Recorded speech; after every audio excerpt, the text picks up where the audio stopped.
Bien, buenas tardes. Bienvenidos, queridos amigos, a la presentación de este libro, El laberinto catalán, de Benoit Pellistrandi, en el que intervendrán junto al autor el ministro de Asuntos Exteriores, Josep Borrell, ambos moderados o incitados por Valérie Demont, que es corresponsal, si no estoy mal informado, me parece que del diario La Croix. Bien informado. Voy bien. Bueno, entonces,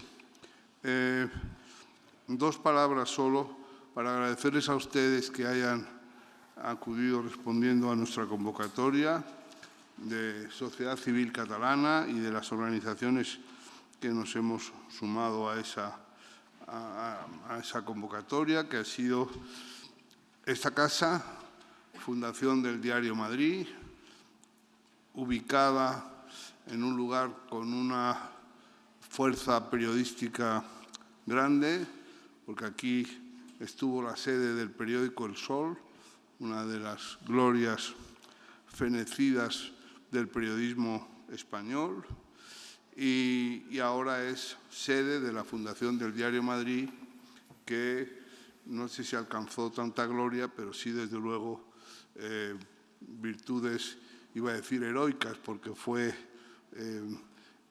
derruido, volado por el gobierno del general Franco. Pero los náufragos se encuentran a salvo en la cubierta de este barco y aquí no ha pasado nada. Quiero decirles brevísimamente que al acoger este acto, pues continuamos en una línea que inauguramos en el año 2013 de coloquios España plural, Cataluña plural, que hemos ido haciendo cuando no salía nadie a torear, 2013, cuando no hubo para nosotros, iba a decir, lugar en el mesón, como la posada, como se decía en el Evangelio con el nacimiento de nuestro Señor. No hubo para nosotros patrocinador ninguno para esa actividad de los coloquios España plural, Cataluña plural, que se han venido celebrando.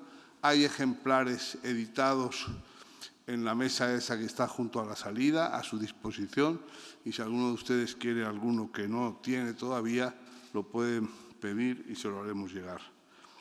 Y solo, antes de dar la palabra al vicepresidente de la Sociedad Civil Catalana, solo decirles a ustedes, don Aleix Ramos, que el libro, ya lo ponderarán los presentadores, el libro es de primerísima.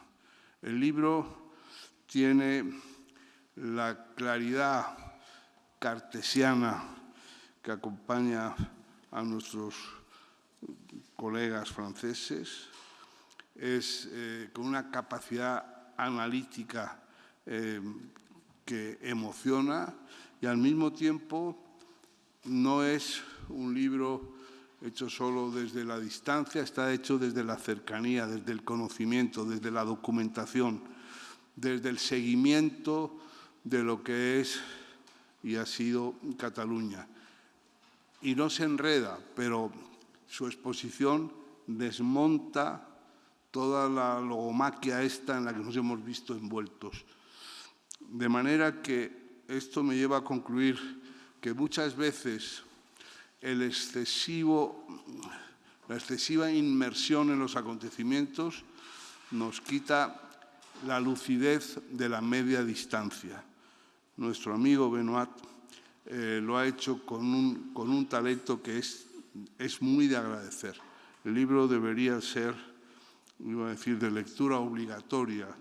Yo lo mandaría también como aquella editorial que se dedicaba a ilustrar a los presos en viejos tiempos, pues yo lo mandaría a todas las prisiones, españolas y de otros países, a todos los Waterloos y a todos esos sitios, porque creo que su lectura sería de resultados fulminantes.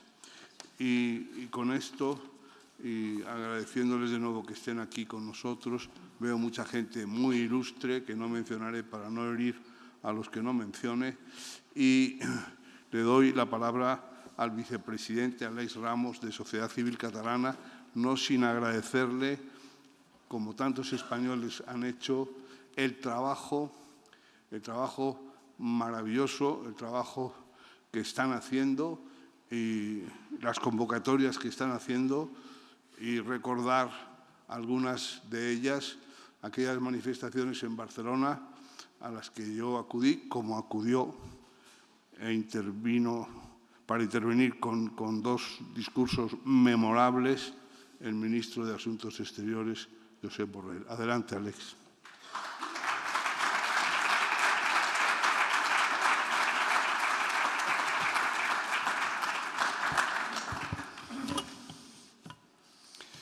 Muy bien, buenas tardes, muchas gracias por su asistencia a este acto.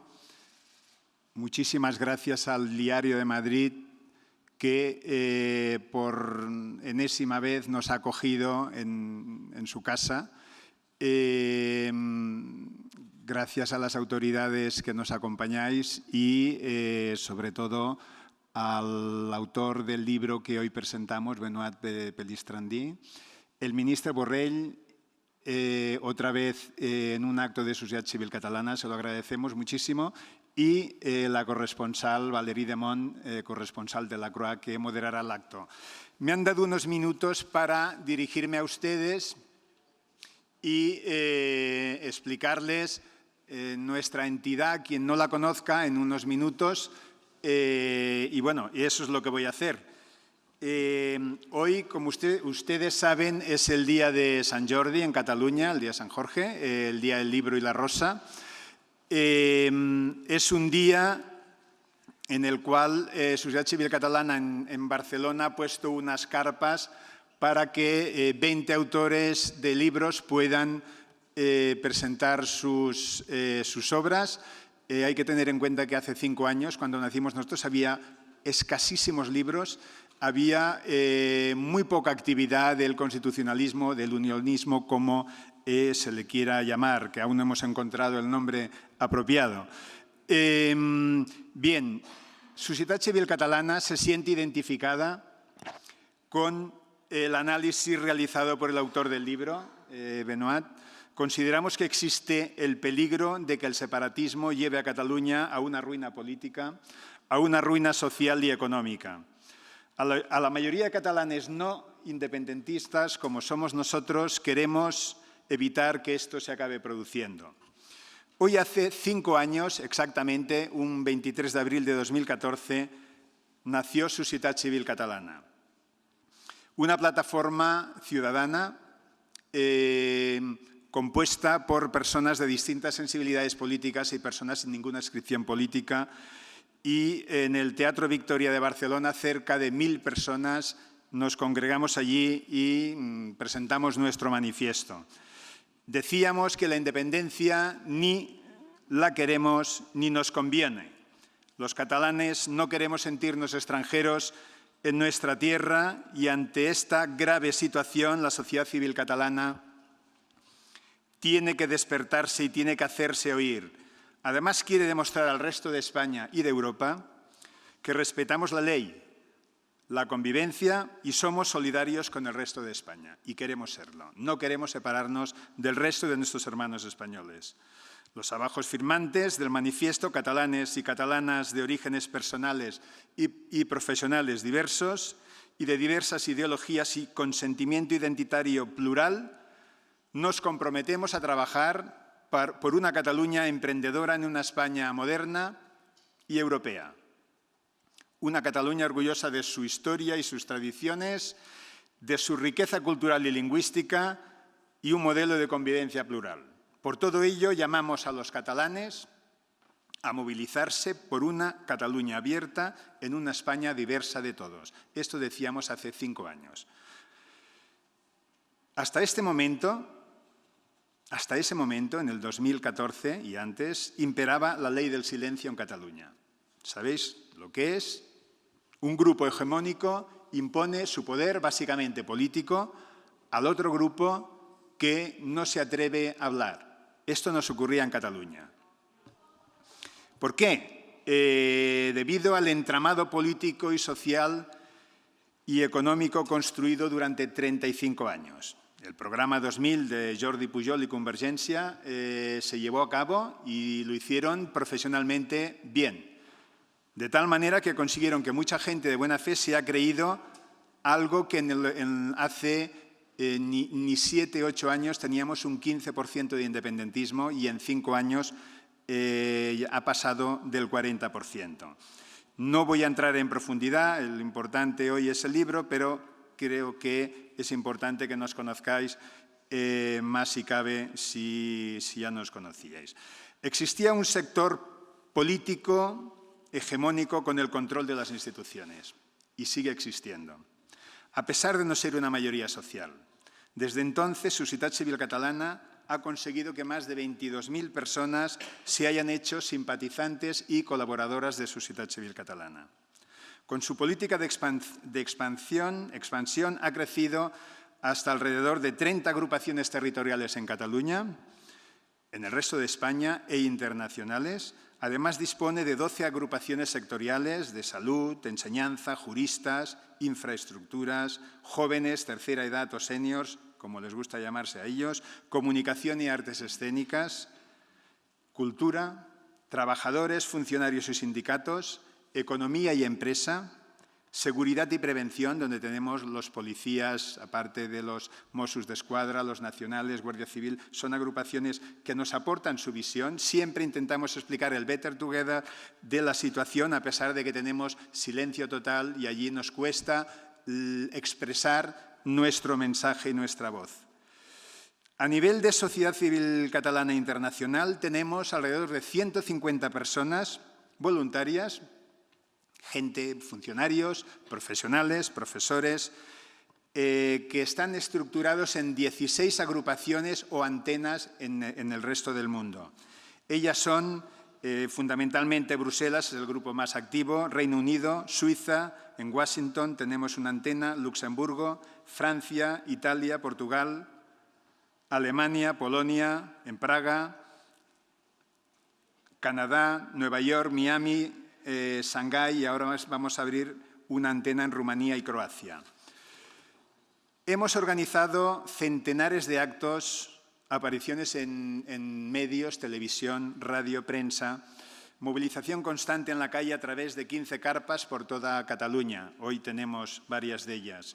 Hemos recibido diversos premios, destacando el Premio Ciudadano Europeo del Parlamento Europeo 2014. Premio a la convivencia, premio que competíamos con la ANC, también por el mismo premio, y fuimos fuertemente hostigados por la ANC porque también aspiraba a este premio y que lo dieran a Sociedad Civil Catalana fue un golpe muy duro para ellos, de tal manera que escribieron cartas a todas las autoridades europeas a ver si nos retiraban este premio y lo intentaron durante 2 años. Éramos de todo, fascistas, franquistas y eso que somos de todas las ideologías y solo nos unimos por el hecho de estar en contra del independentismo. Nos dieron el Premio Salón Perú a la Interculturalidad y Convivencia en el 2015, Premio a la Convivencia 2018 en la Fundación Manuel Broseta de la Generalitat Valenciana y el Premio Alfonso Usía 2019 de Editorial Planeta. Cada año celebramos el 11 de septiembre, el 12 de octubre, el 6 de diciembre, Día de la Constitución. Hemos querido estar presentes en las calles para dar voz y visibilidad a los otros catalanes.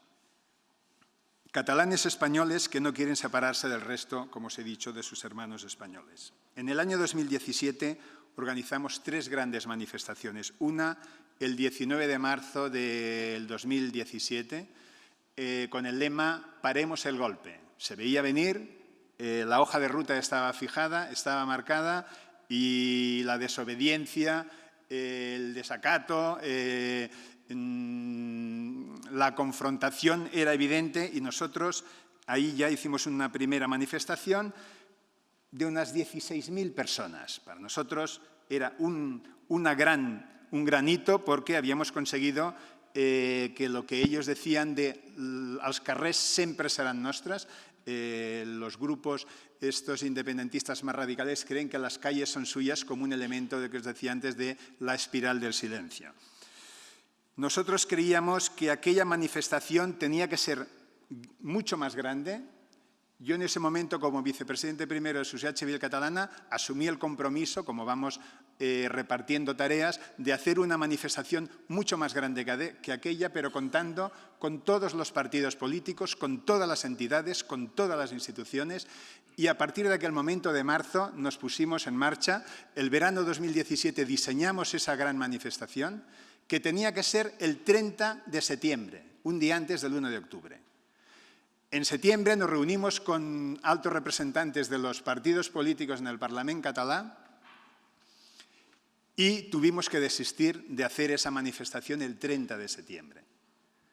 Un partido porque le picaba la nariz, otro partido le picaba la oreja y otro partido le picaba el ojo. Es igual los motivos. Los partidos no querían esa manifestación un día antes, nos convencieron, podía ser leído como confrontativo y nosotros sin los partidos no queríamos hacer la manifestación. El 30 de septiembre. El 15 de septiembre la anulamos. Llegó el 1 de octubre. El 1 de octubre fue un mazazo, una gran decepción para Societat Civil Catalana por lo que ocurrió. Vimos claramente una gran trampa y caímos en ella. El Estado cayó en ella. Yo creo que lo que no consiguieron los independentistas el 9 de noviembre de 2014 lo consiguieron multiplicado a la enésima en el 1 de octubre de 2017. Miles de fotos, vídeos, fake news. Creíamos que nos metieron un gol. Esa gente buscaba eso y lo consiguió. Ahora estamos viendo otro relato en el juicio y ahora lo comentaré. Pero el día 1 de octubre, en un momento actual, en el siglo XXI, cometieron un golpe de Estado con una normativa y con leyes del siglo XIX y del siglo XX. No están bien tipificadas y ellos han ido por delante, llevan mucho tiempo, nos llevan ventaja. Hemos llegado a tiempo, pero nos llevan mucho tiempo y lo hacen bien. Entonces, el 1 de octubre tenían la responsabilidad de esa gran manifestación que se abortó el 30 de septiembre y decidí que se tenía que hacer una manifestación el día 8 de octubre, porque no podíamos tolerar ese 1 de octubre tan torticeramente manipulado por ellos, a pesar de que el Estado podía haber hecho otras cosas, pero ocurrió lo que ocurrió. Creíamos que las calles tenían que manifestarse a favor de esa concordia y convivencia. Lo hicimos así de tal manera que el día 2 de octubre, en La Sexta, pudimos salir y, de forma inesperada, convocamos la gran manifestación. Esta vez, nos disculparán los partidos, nos disculparon, lo hicimos directamente. Convocamos la manifestación el día 2 de octubre, que era un lunes, y el día 3 o 4 de octubre había un Facebook de 400.000 personas siguiéndolo. Aquello se desbordó completamente y llegamos al 1 de octubre, al 8 de octubre, a realizar una gran manifestación que os puedo asegurar de centenares de miles. Calculamos la superficie alrededor de 1 millón de personas. En aquella manifestación del 8 de octubre tuvimos la suerte de contar con Josep Borrell, de contar con Mario Vargas Llosa, un ex ministro de Hacienda español, ex presidente del Parlamento Europeo. También contamos con el ex fiscal Jiménez Villarejo, con Teresa Freixas y con Francesc de Carreras. Siempre buscamos la transversalidad y fue un día memorable. Estaba allí Josep Borrell, yo estaba al lado suyo en la pancarta. La Vía Laietana es una calle de aproximadamente 980 metros, 1 kilómetro. Luego giramos a la izquierda hasta la estación de Francia, medio kilómetro más, 1,5 kilómetros. Desde Plaza Urquinaona, la Vía Laietana es una bajada y teníamos que recorrerla pero estaba llena de gente. No podíamos movernos un metro. Se nos planteó una disyuntiva de anularlo, irnos por otras calles, porque aquello no nos podíamos, se nos rompió todos los esquemas. Nosotros nos conformábamos con 100, 200.000 personas, pero llegamos a cerca de 1 millón de personas. ¿Qué ocurrió? Una gran olla a presión, estalló la gente, vino de todos los colores políticos, de todos los estratos sociales, gente que nunca se había manifestado, aquel día estaba allí. Bien, hubo unos grandes discursos de Josep Borrell, de Mario Vargas Llosa, y tuvo un gran impacto, junto con el discurso del jefe del Estado el 3 de octubre y más de 3.000 empresas que deslocalizaron sus sedes porque veían un gran riesgo. Todo aquello nos dio ese éxito. Bien, el 10 de octubre el presidente Puigdemont declara la independencia durante 10 segundos y luego pues se abortó. El 26 de octubre, perdón, el 10 de octubre se declara la independencia 10 segundos. El 26 de octubre declaran la independencia y evidentemente ocurrió lo que tenía que ocurrir. Es decir, se aplicó el 155. Bien, nosotros volvimos a hacer otra gran manifestación el día 29 de octubre con centenares de miles de personas. Ahí la anécdota es que volvimos a llamar a Josep Borrell y de Josep, nos gustaría que volvieras a venir. Dice Josep, Àlex, segundas partes nunca fueron buenas. Cuenta, busca a otra persona, una mujer y tal. Digo, hombre, es que a la gente le gustaría que volvieras a estar tú porque dimos fuerte la primera vez. No, Àlex, buscaros otra persona, tal, 2 veces, tal. Muy bien. Le honra esta posición. Esto era a principio de semana. El jueves estábamos ya a punto de cerrar otra participación. En ese momento también vino Paco Frutos, el primer secretario del Partido Comunista de España. También vino Josep Piqué a través de vídeo y también Teresa Freixas y Félix Ovejero. Pero Josep Borrell me llamó un jueves y estaba muy preocupado. Digo, oye, Àlex, ¿tú has visto esta gente lo que está haciendo? Digo, sí, Josep, lo he visto. Yo no le veía porque estaba al otro lado del teléfono, pero el lenguaje no verbal me decía que él quería ayudar otra vez. A mí me dio esta sensación. Dios, Josep, está abierta la oferta aún, faltan 3 días, pero si quieres volver a venir, hombre, pues tal, bueno, lo tuve que convencer, pero me di cuenta que él quería volver a ayudar y quería acompañarnos porque aquello se estaba poniendo y vuelvo a agradecer en ese momento la segunda participación. Bien, como anécdota, estamos viendo ahora actualmente que el relato del 1 de octubre, en un momento posmoderno de fotos, de fake news, de imágenes, grabadas en el hipotálamo de todos nosotros, aquello es muy difícil de contrarrestar, ¿no? El propio el Collell, el exministro, el exconseller d'Economia, el Andreu Mas-Collell, dijo, olvidaros de declarar la independencia. Tenéis el 1 de octubre para siempre. Esto les dijo Andreu Mas-Collell a los independentistas, al Puigdemont y compañía. Olvidaros de la DUI. Tenéis el 1 de octubre, tenéis un regalo para toda la vida.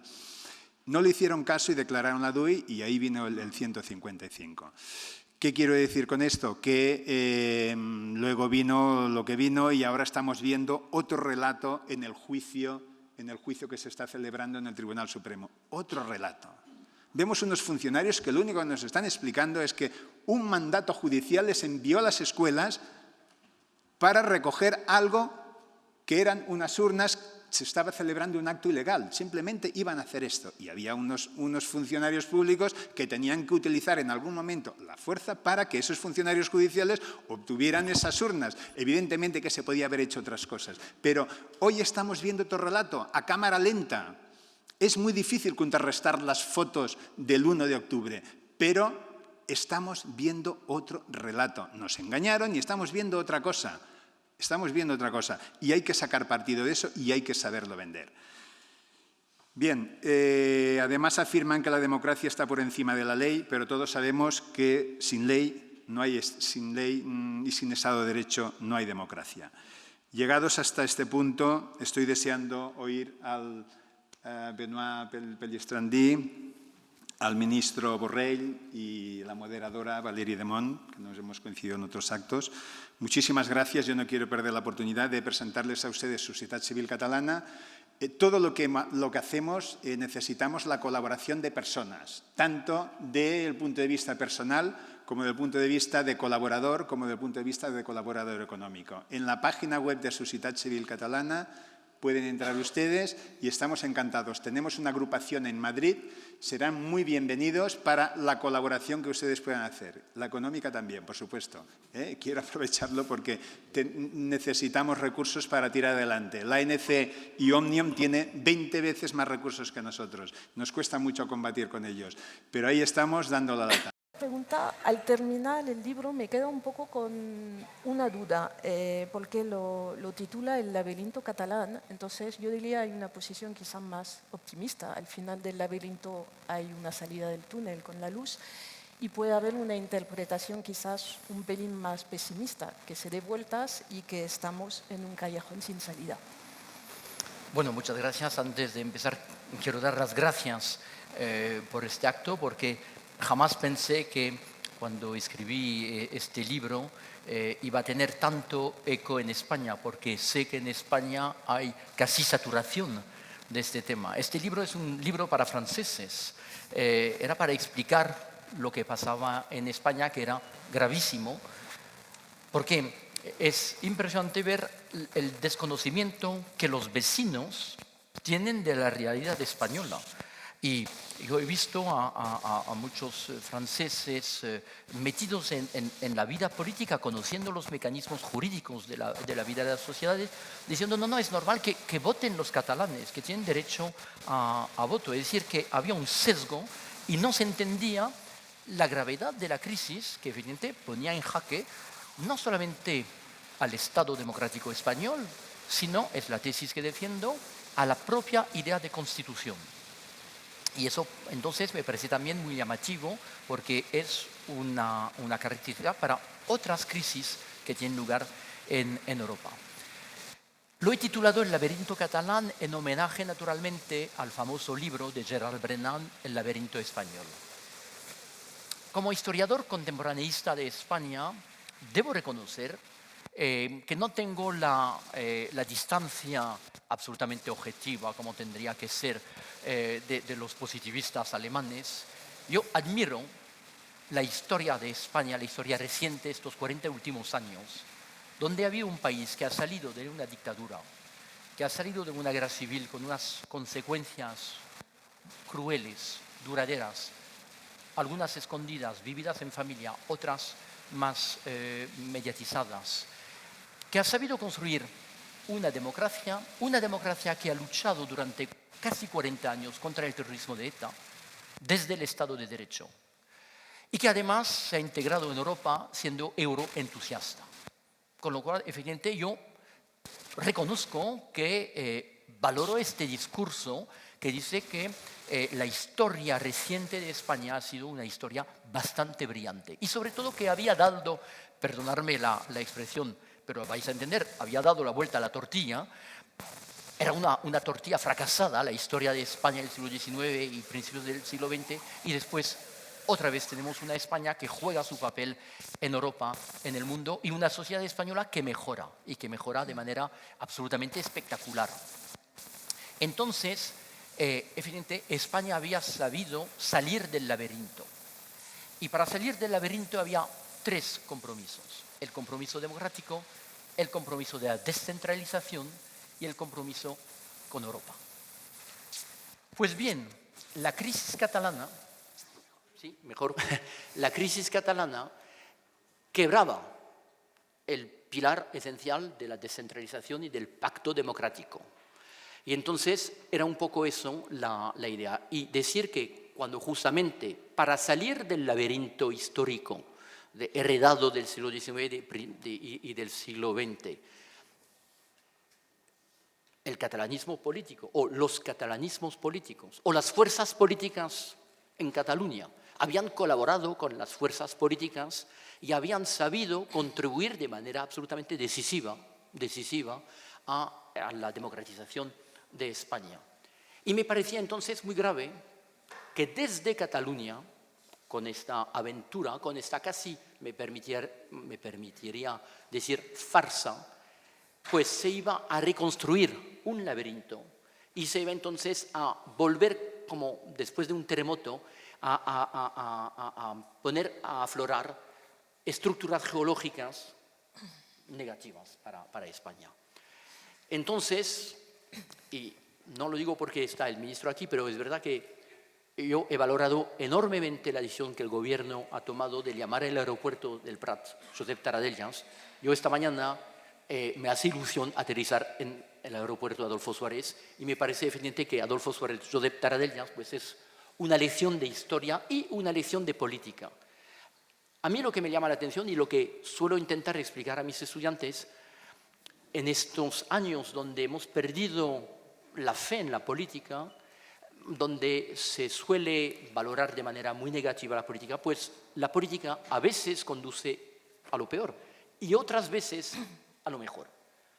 Con lo cual, evidentemente, este legado de la España democrática, de la España, no solamente de la España de la transición, porque la transición es una etapa, pero hay después hacer vivir una democracia, pues este legado me parecía importante hacerlo vivir. Con lo cual, la idea era, evidente, decir que había que volver a la gran política, a hacer política, porque hay una solución, no sé la cual, ojo, que no pretendo tenerla, pero la solución será política, no podrá ser de otra manera. Habrá que construirla. Eso sería la visión optimista.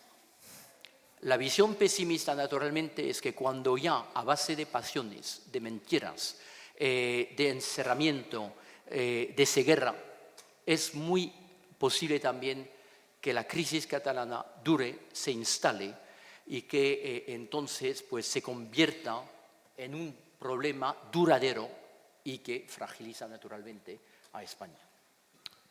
El micrófono, entonces, ya.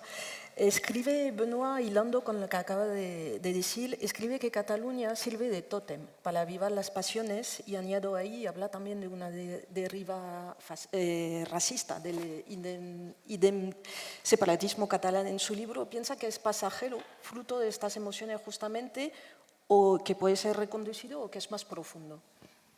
Yo creo que es más profundo.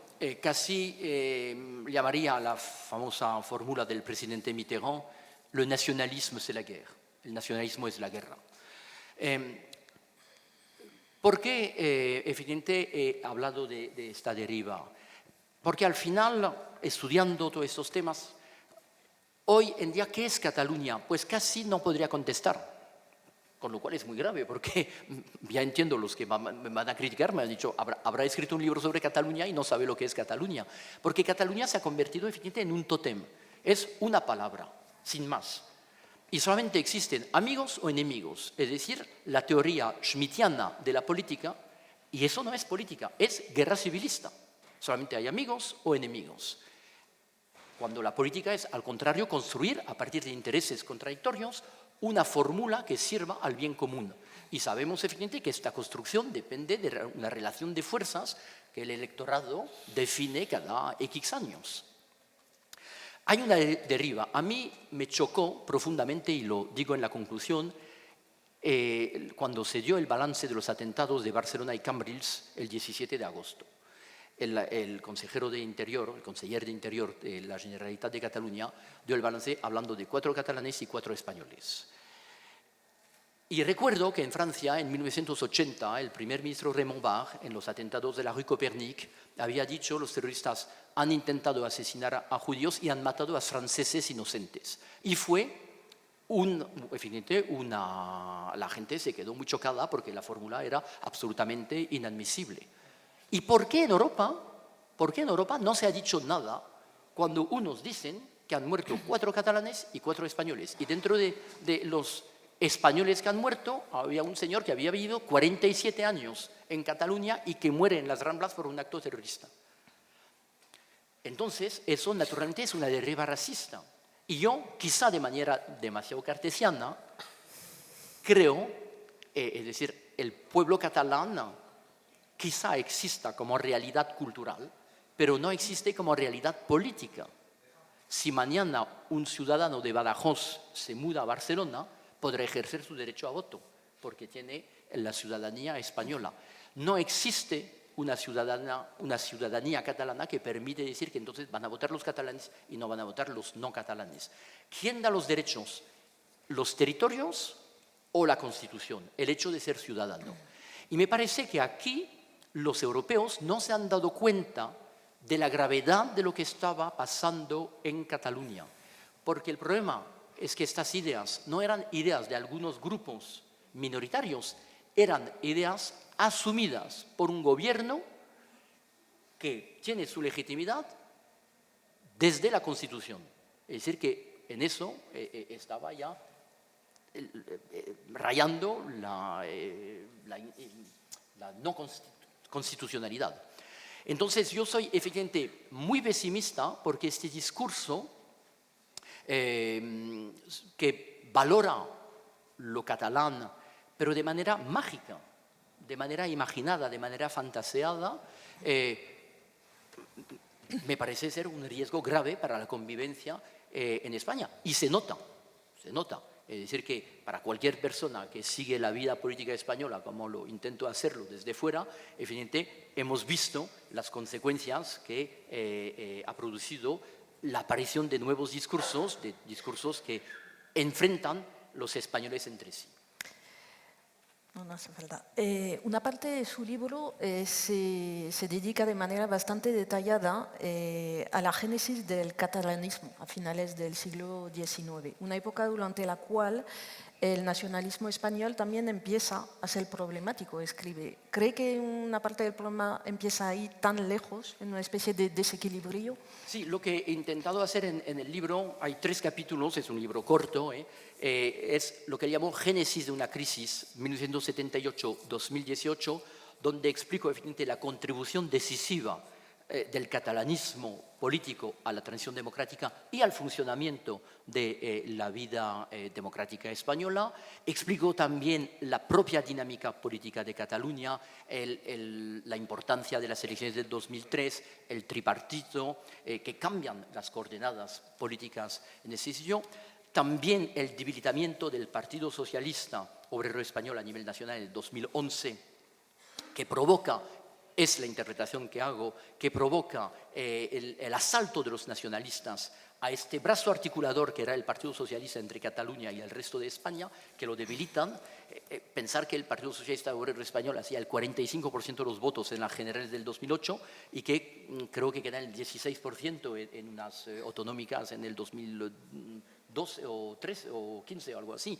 Bueno, entonces evidentemente ha habido una lucidez por parte de los partidos nacionalistas, se han dado cuenta que aquí había un flanco débil, han ido a ocupar el espacio y entonces hemos llegado a la situación creada, porque yo la gran tesis que defiendo es que ha sido una construcción política, que el conflicto catalán no es un conflicto ni de esencias entre España y Cataluña, entre Madrid y Barcelona, pero que ha sido una construcción política muy bien eficiente, como acaba de recordarlo Alex Ramos, desde una visión programática, sobre todo porque los partidos nacionalistas tienen un problema de definición y de identidad. El día que un partido nacionalista se presente delante de sus electores diciendo hemos cumplido, ya no queda nada por hacer, pues ¿qué harán los electores? Mandarlos a casa. Con lo cual, efectivamente, siempre hay que dar más, más y más, sin juego de palabras. Entonces, esa es la primera parte. Después, la segunda parte es intentar explicar a los franceses lo que era el catalanismo o los catalanismos, porque sabemos muy bien que hay muchas contribuciones, muchas fuentes ideológicas muy distintas, desde el nacionalismo cultural, la Renascença, desde el catolicismo, que ha jugado un papel importantísimo, pero también después el pensamiento republicano, el pensamiento socialista. Es decir, que en realidad no existe un catalanismo, existen varios catalanismos. Y en una historia de Cataluña muy convulsa, muy complicada, que hace que efectivamente estos nacionalismos pues, han tenido alianzas distintas. Y este segundo capítulo sobre genealogías del catalanismo era para que la gente entendiera que el catalanismo de hoy, que se presenta como unido, aunque sabemos muy bien que está primero muy dividido y que siguen existiendo estas tradiciones, pues es un espejismo. Es un espejismo. Y era importantísimo porque no es un libro polémico y la cuestión no es un panfleto contra Cataluña ni contra el catalanismo. Eso sería una actitud absolutamente imbécil, sobre todo por parte de un historiador, porque intento hacer trabajo de historia. Y en el tercer capítulo, efectivamente, intento explicar lo que la crisis dice de España, pero también lo que dice para Europa, porque yo suelo, es mi temor, veo en la crisis catalana un peligro para Europa. Un peligro para Europa porque, evidentemente, es un populismo, es también un nacionalismo identitario que los vemos que se van multiplicando y entonces... Pero justamente el historiador lo que intenta hacer es ver las continuidades y las rupturas, los cambios y las permanencias. Y me parece muy importante pues, desmontar el discurso meramente ideológico que hace del catalanismo pues, una especie de realidad metafísica que sobrevola sobre las cosas, para explicar a la gente que hay varios catalanismos. Y también cuento en el libro, cosas que ustedes saben muchísimo mejor que yo, que ha habido desencuentros, porque es verdad que, por ejemplo, en el 93 o el 96, pues no ha habido gobiernos de coalición, que no ha sido posible, factible, que un gobierno de Convergencia y Unión entre en el gobierno, que quizá eso hubiera sido muy distinto. Y que quizás seguimos esperando, y espero no hacer ninguna polémica, que un presidente del gobierno de la democracia de España hubiera venido de Cataluña. Muchas gracias. Muchas gracias, Benoît. Señor ministro, muy buenas tardes. Vale, gracias. Yo creo que no hace falta presentarle, pero quizás sí recordar su implicación personal bastante antes de ser nombrado ministro de Asuntos Exteriores, ¿no? Recordar su libro en 2014, Las cuentas y los cuentos de la independencia, y yo diría 2 años más tarde un debate cara a cara interesante entre usted y Oriol Junqueras. Benoît Pellistrandi escribe en su libro que la crisis catalana es una crisis de las democracias. ¿Está de acuerdo? Bueno, sí, pero esta pregunta tiene una doble lectura. Si se lo preguntas a un independentista catalán, te dirá, claro que es una crisis de la democracia, porque no se nos deja votar. Todo se arreglaría si se nos reconociese el derecho a votar en un referéndum de autodeterminación. España no es una democracia plena porque no reconoce este derecho. Y eso se repite, bueno, hoy lo ha vuelto a repetir el señor Torra en su manifiesto dirigido a la comunidad internacional, donde pide a todos los países que intervengan porque España no es una democracia plena, los derechos humanos se violan y los ciudadanos no tienen derecho a expresarse políticamente a través de su participación en un referéndum. Si me lo preguntas a mí como catalán no independentista, pues también te diré que es una crisis de la democracia en la medida en la que ha habido una ocupación del espacio público e institucional que ha bloqueado la posibilidad de desarrollo normal de la alternativa al independentismo.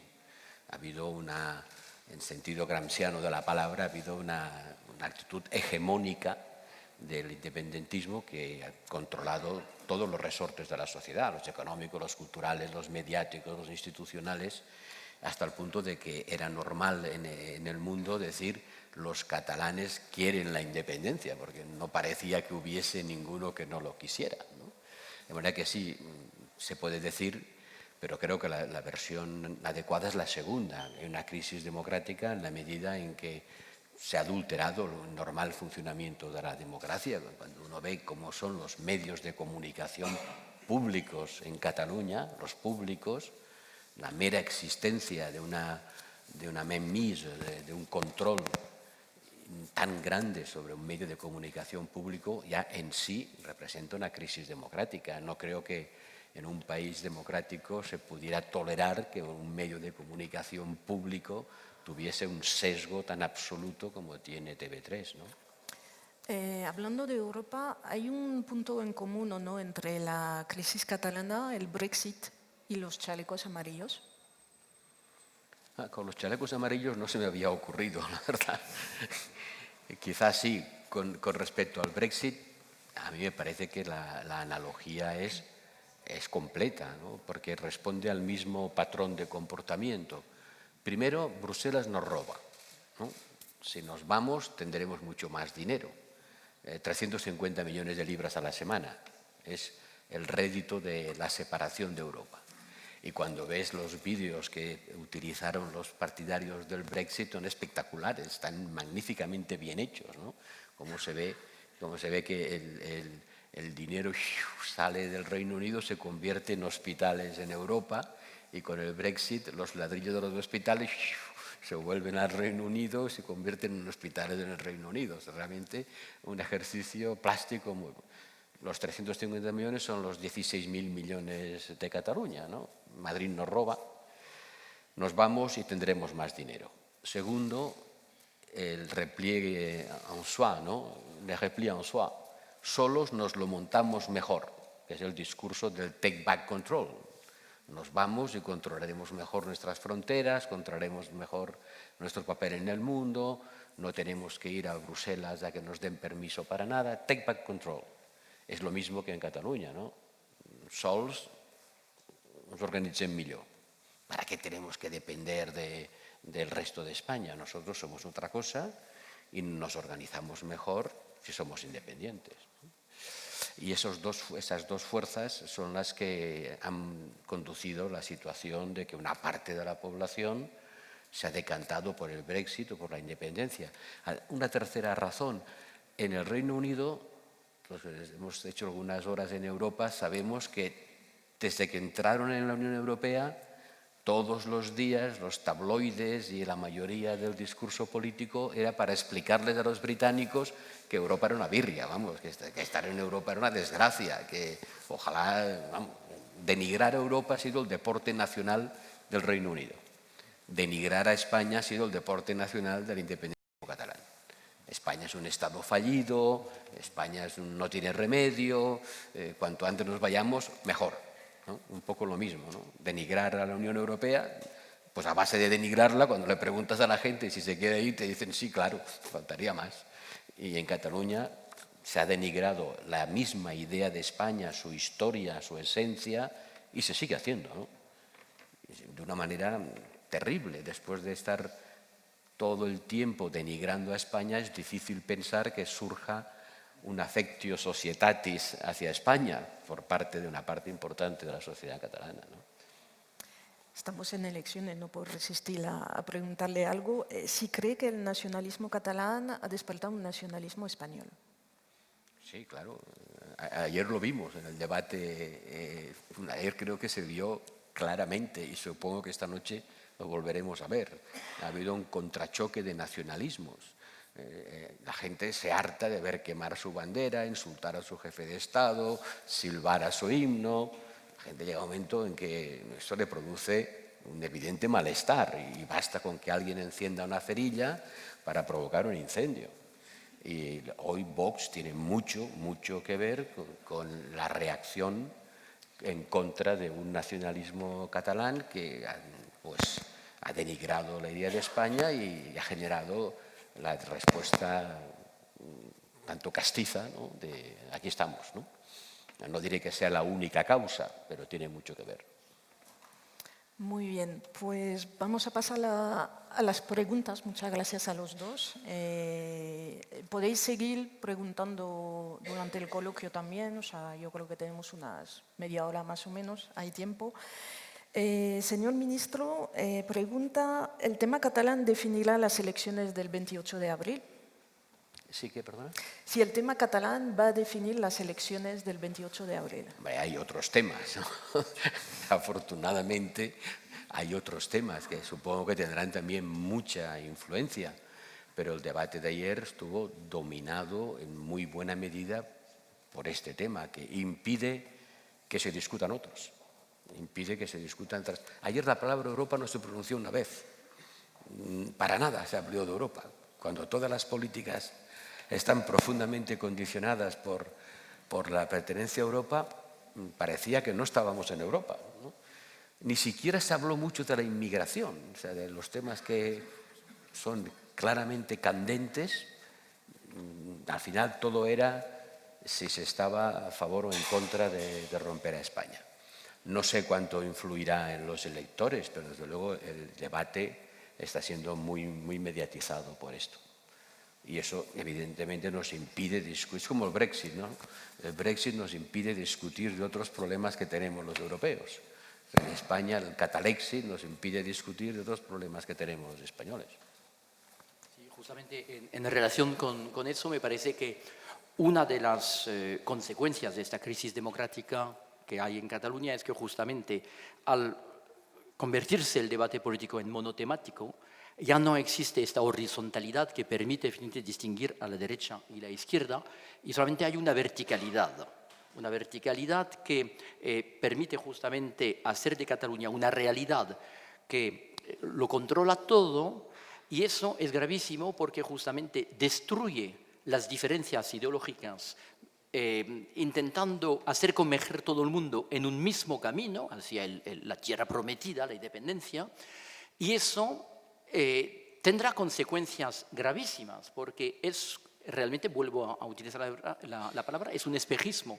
La gente es el famoso viaje a Ítaca, pero una vez que estarán en Ítaca se volverán a dar cuenta, evidentemente, que hay otros temas de organizar, que evidentemente cómo se reparte la riqueza, qué modelo de sociedad se quiere. Entonces, la gravedad de la crisis es que justamente es el monotematismo, evidente, destruye la realidad política y los otros temas. Es también una cosa que quería advertir en el libro, porque cuando aparece la verticalidad en política, pues me hace pensar, esta vez como historiador, en la crisis de la democracia de los años 30. Sí. Hay una pregunta. Sí, hay una pregunta que va para los dos, volviendo a 2017 y más sobre el tema de la euroorden, ¿no? Sobre el papel de la justicia belga y alemana. Tengo una pregunta, si piensa que ha dado razón de una cierta manera a los golpistas, si el Estado es culpable y si hubiera sido en Francia distinto, añade, y si eso significa un fracaso de la euroorden. He resumido. Voy a robar la palabra al ministro porque en Francia jamás las cosas hubieran llegado a eso. Jamás. ¿Francia qué? ¿En Francia qué? Nunca hubiera llegado a eso. Y no lo digo por culpar al gobierno de turno y tal, pero es que jamás las instituciones hubieran dejado un gobierno regional. Además, la forma del Estado es absolutamente, completamente distinta. Pero la República Francesa hubiera sido una democracia mucho más imperfecta o mucho menos blanda o débil, no sé cómo decirlo, porque no quiero, la cuestión no es ofender, pero cuando uno dice que España es una democracia fallida, que no es una democracia plena, ojalá hubiera pasado en Francia para que vean lo que es una república cuando se defiende. Sí, seguro.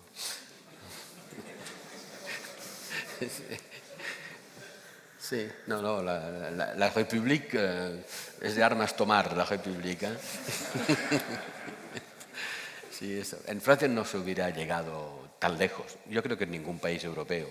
Incluso creo que les cuesta imaginar trasladar a su país lo que ha pasado en el nuestro.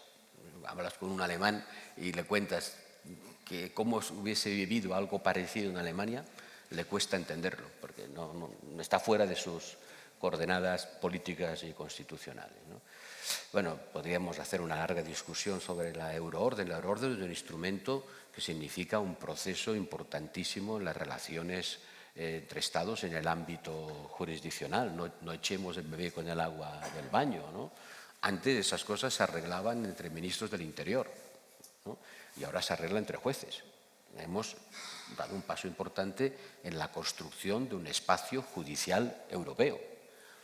Bueno, lo que pasa es que es un mecanismo imperfecto, como todo el mundo sabe, hay una serie de delitos que están tipificados nominativamente y en ese caso la euroorden es de aplicación inmediata y otros en los que la instancia judicial a la que se dirige la euroorden tiene que determinar si eso que se dice, que lo que se reclama, hubiera sido un delito en el país al que se pide la euroorden. No tiene que entrar en el fondo del asunto, no tiene que entrar a juzgar como si fuera un juez español, sino simplemente si las razones por las que se pide la extradición si hubieran ocurrido en el país, hubiera sido un delito. Y ahí es donde los jueces han considerado que no había habido el grado de violencia suficiente como para considerar que allí se hubiera podido considerar un delito de rebelión. Yo no soy jurista, Dios me libre, pero de entrar ahora a discutir si lo han hecho bien o lo han hecho mal los juristas que han dicho que no había homologación de delitos, pero no se puede aceptar la extrapolación que se usa por parte del independentismo de decir los jueces alemanes han dicho que no había delito. Ha hecho como si fuera un juez español. No, es que no pueden actuar como un juez español, ¿no? Pero eso es un tema polémico en el que no hay mucho más que rascar. Pleno respeto a las decisiones judiciales, tanto las nuestras como las de terceros países. Quizás si me puedo permitir una pregunta, ya que está aquí Benoît. ¿Cuál es su interpretación de la Carta de los 41 senadores franceses? Pues un desconocimiento brutal. Da la casualidad que uno de los senadores que ha firmado la carta lo había visto la semana anterior en un acto porque condecoraban a mi hermana y entonces como era el senador de su provincia lo vi. Entonces le llamé para hablar con él y me dijo textualmente que había firmado porque era un amigo que se lo había pedido y que no había leído la carta. Por otra parte, un amigo mío, Jean-Louis Bourlange, había tenido un acto por la noche con uno de los impulsores, el senador Gattolin. Y entonces llamé a Bourlange para decirle, por favor, dígale a Gattolin que se ha equivocado y que estoy a su disposición para explicarle algunas cosas, si quiere. Y Gattolin dijo, no necesito explicaciones. Es decir, que es un desconocimiento brutal. Sin embargo, una anécdota.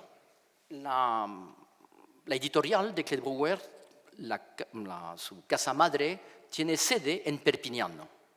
Cuando ha salido el libro, querían hacer una presentación en Perpiñán. Ninguna librería ha aceptado. Ninguna librería ha aceptado la presentación del laberinto catalán en Perpiñán. Con lo cual, francamente, me gusta más la democracia española que la democracia que existe en el Pirineos Oriental.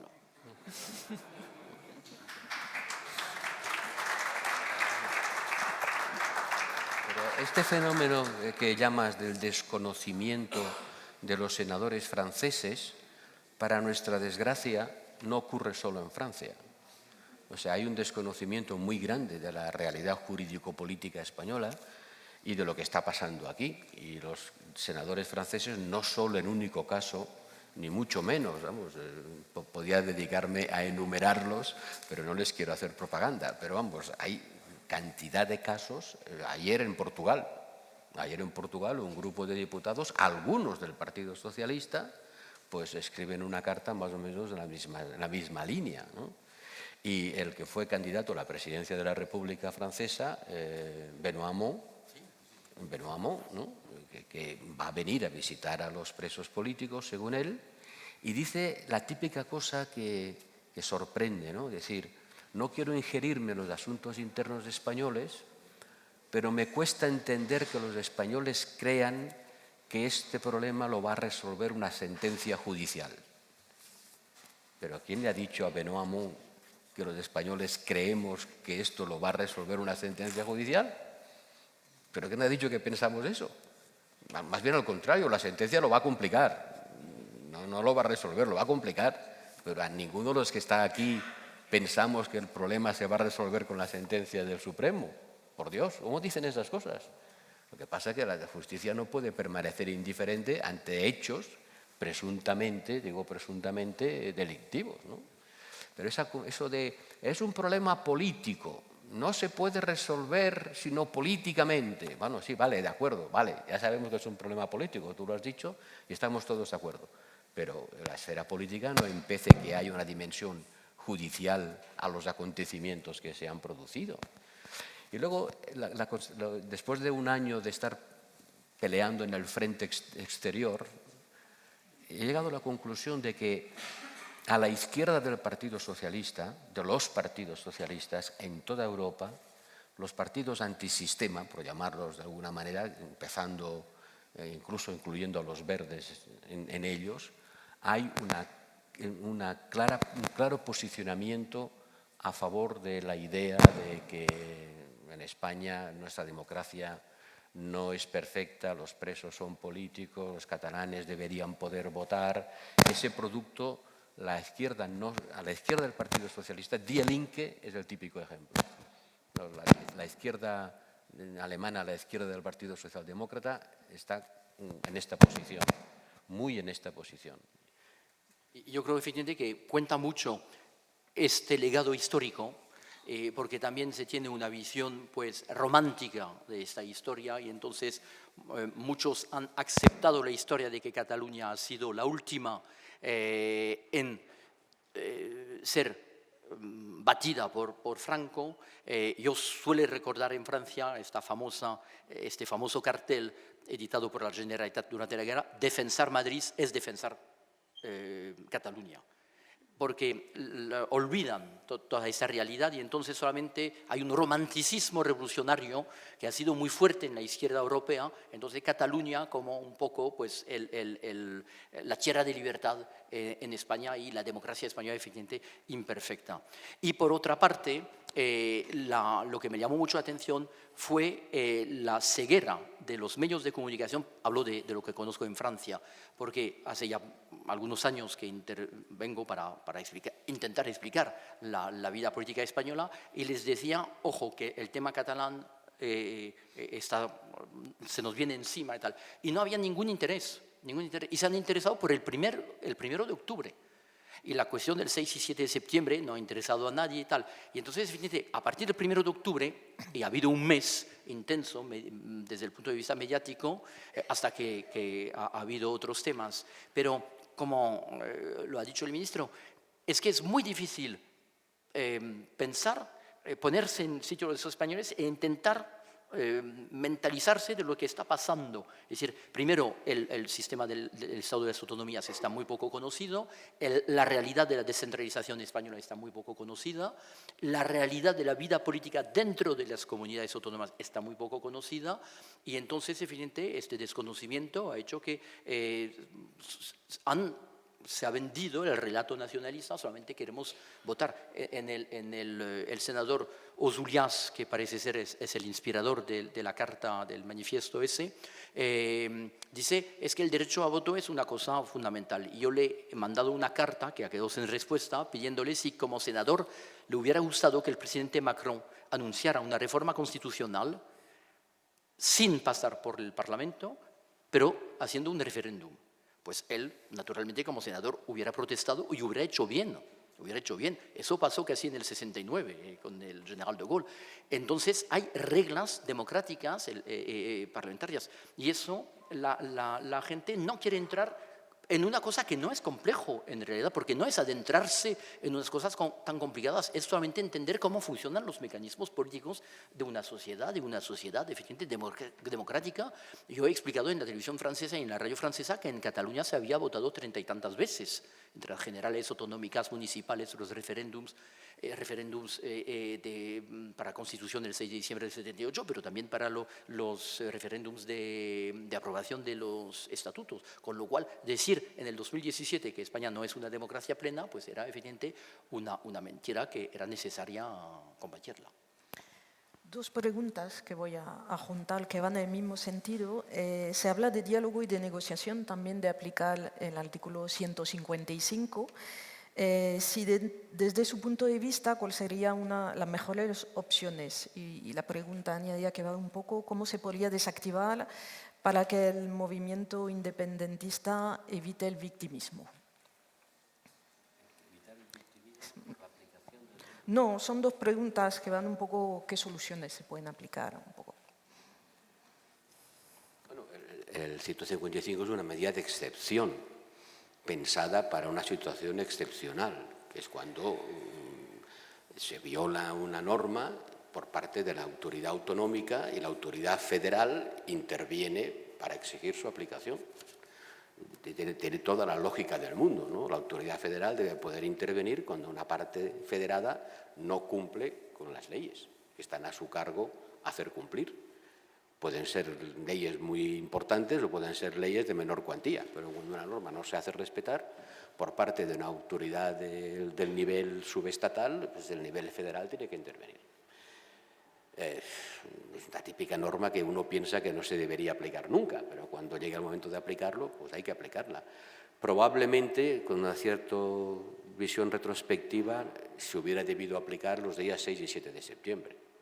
A partir del momento en que ya el Parlamento de Cataluña votó lo que votó, pues ya estábamos ante una clara violación de la legislación. Y como dijo el presidente del Gobierno, el candidato socialista, si hubiese que volverlo a aplicar, pues se volvería a aplicar, pero siempre de una forma coyuntural y por el tiempo necesario para restablecer la legalidad. El 155 no puede ser el mecanismo para anular de facto el Estado autonómico. Una pregunta, volvemos un poco atrás sobre el estatut. Si cree que los 14 artículos del estatut declarados inconstitucionales lo son, cree que hizo mal el PP y el Defensor del Pueblo cuando la recurrieron. Me va a permitir, es que tengo la enorme suerte de hablar desde una doble irresponsabilidad. Al ser extranjero, al ser gabacho, con lo cual puedo permitirme cosas, y también desde la inacción política. Hago una obra intelectual, no tengo cargos electorales. Lo que me parece... espera, ¿puedes recordarme? Sí, sobre los 14 artículos del estatuto. Y perdonadme si choco, pero a mí desde fuera me ha chocado la vida política española entre el 2004 y el 2008, cuando los dos grandes partidos de gobierno, con el bloqueo hacia la renovación del Tribunal Constitucional, han debilitado su autoría moral. Tengo el recuerdo cuando llegué a Madrid en el 95, en la Casa Velázquez, tuve la enorme suerte de encontrar a Francisco Tomás y Valiente. Estos personajes han hecho la democracia española. Han hecho que el Tribunal Constitucional ha sido una institución imprescindible y de una gran calidad. Y es verdad que el problema que ha habido es que entre la no renovación, la aplicación del estatut, el recurso, todo eso, ha habido un juego cada actor, los actores políticos no han querido coordinarse para los tiempos y efectivamente ha llegado bueno, es accidente político, no sé cómo decirlo, pero la sentencia del 2010, la sentencia que, ¿quién se ha leído las 500 y tantas páginas? La sentencia que está absolutamente muy razonada, hay cosas muy interesantes, habría que ver el voto de cada uno de los jueces, de los miembros del Tribunal Constitucional, con lo cual después, evidentemente, la cosa se ha convertido en un elemento más para el famoso victimismo y a partir de ahí empieza la destrucción del Estado, la destrucción simbólica y política del Estado, porque si uno no acepta el árbitro que es el Tribunal Constitucional, si después uno dice que pues, el reglamento del Parlamento me lo puedo saltar o lo puedo cambiar como quiera, que si una reforma más importante que una reforma del Estatuto, pues la puedo votar a mayoría simple y no a la mayoría de los 2 tercios, pues ya empezamos a cambiar las reglas del juego y entonces ya no hay juego, no puede haber juego. Y la hipótesis que he desarrollado en mi libro es que lo que ha pasado en Cataluña es la primera revolución contra una democracia liberal.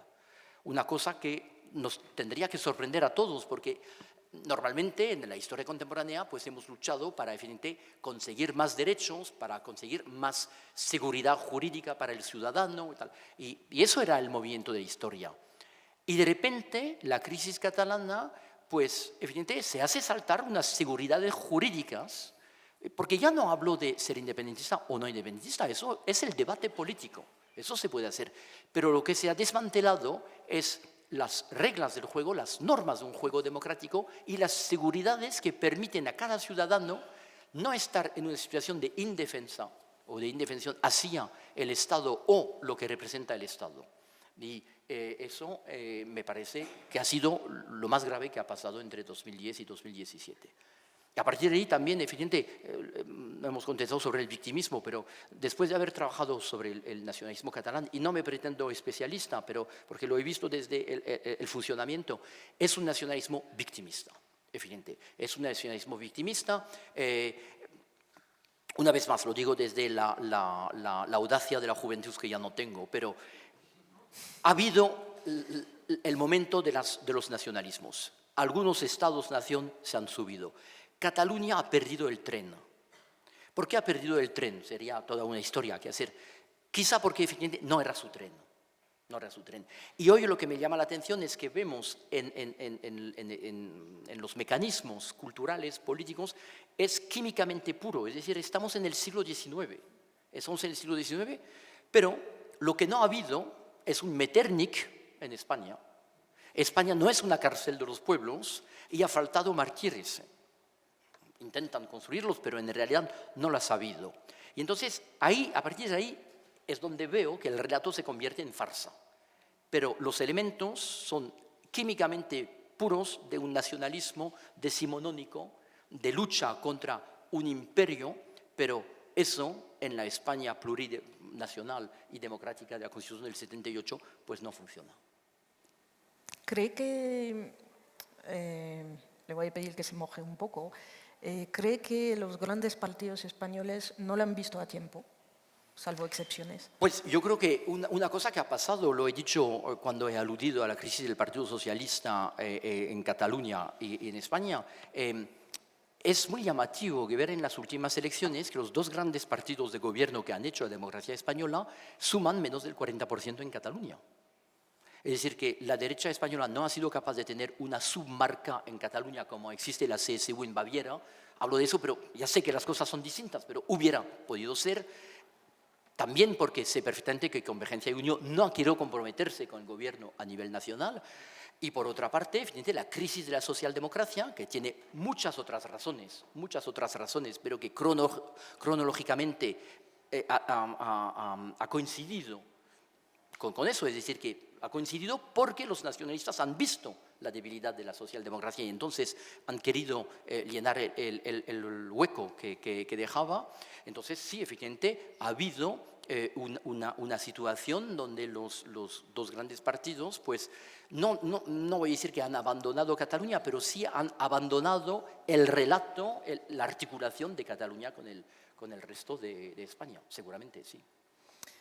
Cambiamos totalmente de tema con una pregunta quizás que le pueda sorprender, que tiene que ver con marca España al final.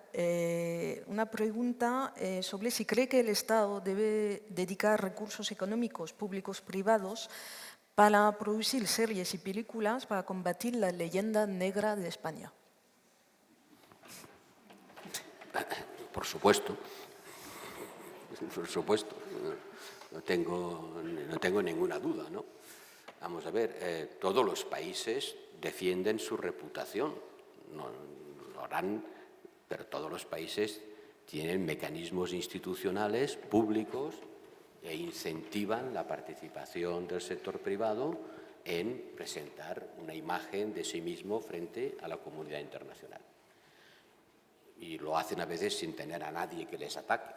En el caso de España es mucho más necesario porque ha sido objeto de un ataque sistemático. El buen nombre de España, la realidad de sus instituciones, del funcionamiento de su justicia, ha sido objeto de un ataque permanente y sistemático durante años, que continúa. ¿cómo no se va a defender? Pues naturalmente que sí. Algunos dicen, no, pero es que si fuéramos de verdad una democracia tan estupenda como decís, no tendríamos que defendernos. Eso lo han dicho y lo han escrito en algunos artículos de opinión personajes de una cierta notoriedad. Pero bueno, ¿qué dice usted? Si fuéramos perfectos no tendríamos que decir que lo somos. Es que primero no somos perfectos y en segundo lugar, naturalmente que tenemos que contestar a las críticas que se nos hacen y al desconocimiento. El desconocimiento es una cosa y la crítica ponzoñosa, las toneladas de veneno que se han echado y se siguen echando todos los días sobre la realidad política catalana de una forma concienzuda, organizada, dedicando muchísimos recursos a eso, muchísimos recursos, merece una respuesta por parte del Estado, digo yo, ¿no? No va a dejarse tranquila. Demasiado tiempo hemos tardado en dar esta respuesta, demasiado tiempo hemos dejado hacer y durante demasiado tiempo no ha habido ninguna clase de reacción y con eso pues ha ido calando el discurso. La denigración hoy mismo, cuando el presidente de la Generalitat, investido de su autoridad y desde la institución que preside, se dirige a la comunidad internacional para decir que el juicio es una farsa, que España no es un Estado de Derecho, que no se respetan los derechos humanos, pues naturalmente que hay que intentar contrarrestar ese discurso. Sería un poco naif no hacerlo. Y digo, tiene dos dimensiones. La crítica hecha sin ninguna clase de escrúpulo ni ninguna clase de respeto a la verdad, organizada, sistemática, constante, y luego el desconocimiento. La gente no sabe cómo es la democracia española, ni sabe cómo es el Estado autonómico. Yo me he encontrado con representantes políticos de la Confederación Helvética en Ginebra que me daban buenos consejos diciendo: hombre, esto aquí en Suiza lo hemos arreglado con un poco de descentralización. Si ustedes hicieran como nosotros, pues también lo arreglarían, ¿no? Y claro, cuando les explicas que ese poco de descentralización que pide, pues resulta que en España ha llevado a una situación donde en Cataluña las escuelas, la policía, los medios, explican la realidad competencial de la Generalitat de Cataluña y se caen de un guindo. ¿Qué poco de descentralización me cuenta usted? Si está mucho más descentralizado que cualquier otro país europeo comparable. Pero eso no me preocupa, la ignorancia se corrige con información. Lo que me preocupa es las toneladas de descrédito que se han vertido en contra de España y sus instituciones. Pero ¿cómo no vamos a responder? Pero el problema del desconocimiento es que, por ejemplo, supongamos que en el 2015 Marine Le Pen hubiera conseguido la región de Haute-France, hubiera habido una emoción europea. En España, Quim Torra tiene el discurso que tiene y hay muy poco eco en Europa. Y la gente no se da cuenta de las palabras que dice un presidente de la Generalitat. Y a mí me llama mucho la atención, por ejemplo, también ver cómo los nacionalistas catalanes hablan del el ejemplo yugoslavo. Hay que ser realmente inconsciente para hablar de ejemplo, y no lo voy a decir delante de Javier Solana, que lo sabe mucho mejor que nosotros. Es decir, que es una cosa que a mí me choca profundamente, este desconocimiento de la historia. Yugoslavia no es un ejemplo, ha sido un drama, uno de esos dramas que nos dicen la urgente necesidad de Europa. Pues eso, evidentemente, un presidente o unos personajes de la Generalitat lo pueden decir sin que se contrarreste. Y a mí me parece evidente una cosa muy, muy grave. Y es por eso que hay que decirlo a Europa para que la gente se dé cuenta de qué personajes son. Es decir, que no son estos catalanes vencidos de una guerra del 39 que ya ha pasado hace mucho tiempo y tal. No, que es otro tipo de personajes con otro tipo de planes políticos, otro discurso y sobre todo una inconsciencia y una vacuidad desde el punto de vista histórico que a mi juicio, les condenan. Una pregunta, ya que estamos en elecciones, sobre el papel del Senado.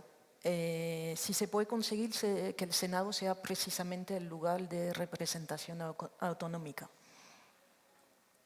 Bueno, el Senado es la Cámara territorial, de acuerdo con la Constitución. Otra cosa es que no cumpla esta función, no la cumpla suficientemente bien, en la práctica sea una Cámara de doble lectura, ¿no? De segunda lectura de las leyes que empieza a tramitar el Congreso.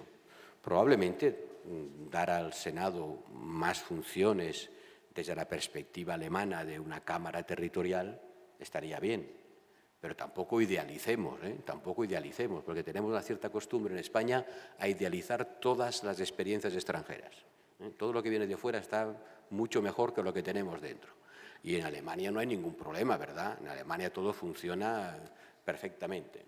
Y, bueno, oiga, el Senado alemán sí es la Cámara territorial, pero en la Cámara territorial donde tienen mayoría las comunidades más pobres.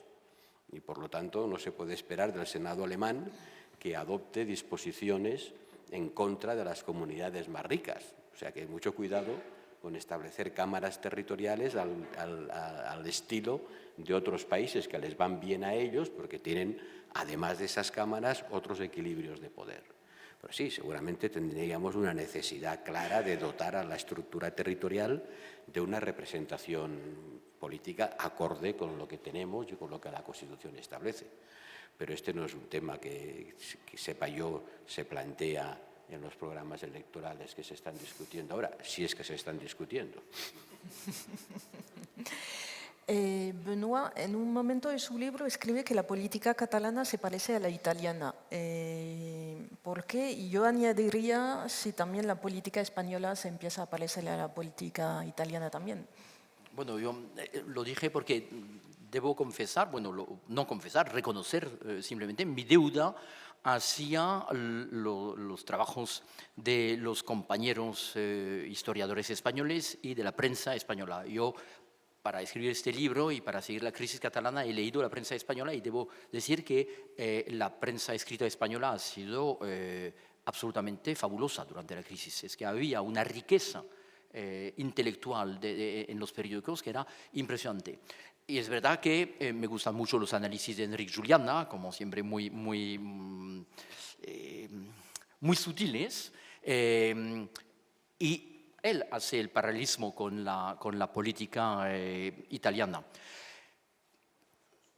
Casi tendríamos en realidad que volver a la Edad Media, a la lucha dentro de las repúblicas italianas entre oligarquías, entre clanes, pero yo no quiero aparecer ya como absolutamente decididamente como francés, aprendiendo los españoles lo que son, porque lo sabéis mucho mejor que yo, pero la vida catalana, la vida política catalana está marcada también por la existencia de grandes familias y de familias agregadas desde décadas, y entonces en eso se parece a la vida política italiana, quizá no de hoy, pero de la vida política italiana del siglo XV, del siglo XVI. Es decir, que hay unas luchas, lo sabemos muy bien, la familia Maragall tiene mucho peso. La familia de Valls no es poca cosa, y hay otras muchas familias que existen. Es decir, justamente, pero yo en el libro quería ver los mecanismos, las ideas,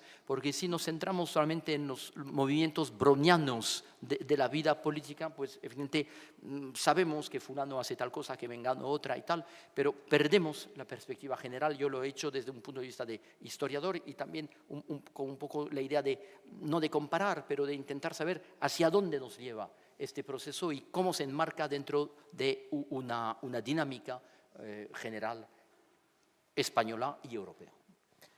¿Es optimista, señor ministro, sobre volver a un poco de serenidad a nivel político? Vamos a ver qué es lo que se vota en estas elecciones, ¿no?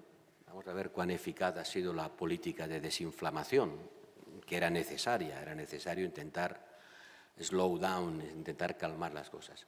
Pero yo creo, como el profesor, que el problema se ha cronificado.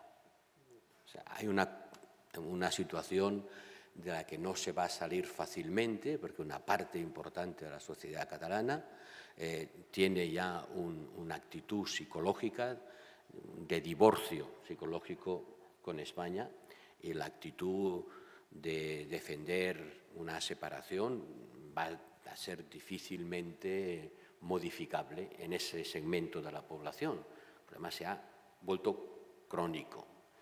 Algunos de los líderes del independentismo lo eran mucho antes de que hubiera lo del estatut y mucho antes de nada. O sea, Junqueras era independentista desde pequeñito. O sea, no le ha hecho falta ni la crisis económica, ni los 16.000 millones, ni la sentencia del estatut, ni nada. Esto era previo, una actitud existencial.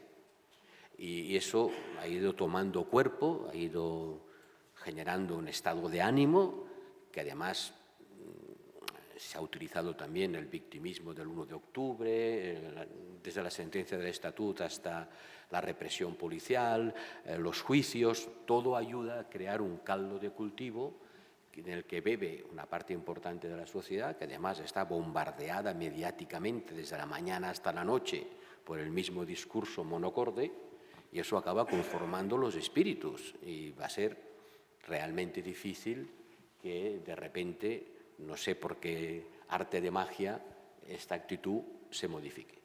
De todas maneras, como tú has dicho y todos decimos, la solución no puede ser más que política y eso requerirá tiempo, pero el tiempo solo no lo va a arreglar, ¿eh? Solo el tiempo no lo va a arreglar. Bueno, vamos a dejar que pase el tiempo. No, que pase el tiempo haciendo cosas, porque el paso del tiempo solo no lo va a arreglar.